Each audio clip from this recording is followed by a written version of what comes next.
বাড়ির ছোট মেয়েগুলা যে সকল অত্যাচার সহ্য করে। তুমি যা বলবা সব কথা রাখবো। প্রয়োজনে তোমায় আমার মাথায় তুইলা নাচবো। নে তুইলা নাচ।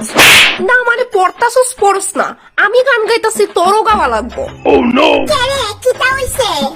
গান গাইলে অন্য গান গাইবি, আমার লগে লগে গান গাইবি না, বুঝছস? কেরে গান্ডার লেখক আর গায়ক কিতা তুই? দেখ ছুটকে পড়তাছস পড়, বাড়ি কিন্তু আজকে একদমই ফাঁকা, শুধু শুধু আমার হাতে মুরাদি খাইস না। তারে ডরাইছে।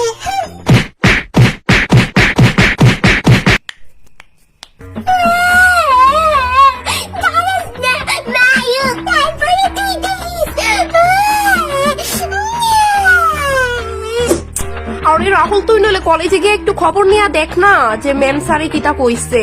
দিদি তুই পারতিছস না কিতা? রাহুল এক মিনিট হোল্ড করতো।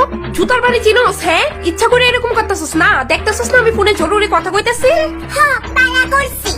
আমার জুতাটা কই রাখছি? হ্যাঁ পাইতাছি না কেন? কি তো হইছে বনু, এমনি কাঁদতাছস কে রে? মার মারে মারছে, আমি দীক্ষা করাতে তরকারি চুরি করে খাইছি। কি তার করবি, এটার মধ্যে তোর হইবা কি দোষ? মানে আসলে তুই আমার নিজের বোন না হইলেও তোর লিগে আমার যথেষ্ট কষ্ট লাগে। নিজের বোন না মানে? আসলে বনু আলম, তোরে মা ছোট থাকতে ডাস্টবিন থেকে ঠুকাই আনছে।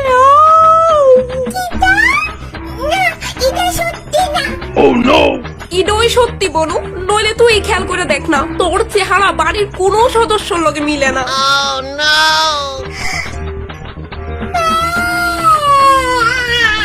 আরো জোরে, মনটা হালকা হইব।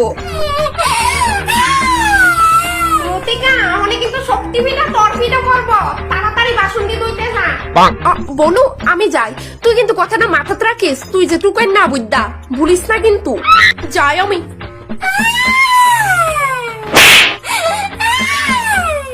মা, আমি স্কুলের একটা ফাংশনে যাইতাম, আমার একটা ভালো জামা নাই, আমি কিতা পরে যাইতাম?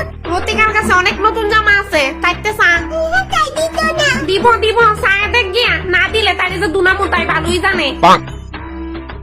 দিদি একটু শুনোস না, আমি আছে না স্কুলের একটা প্রোগ্রামে যাইতাম, তো আমার একটাও ড্রেস নাই, তোর থেকে একটা ড্রেস দিবি? কেড়ে দিতাম না, দাঁড়া। এই যে এই নে, এটা আমি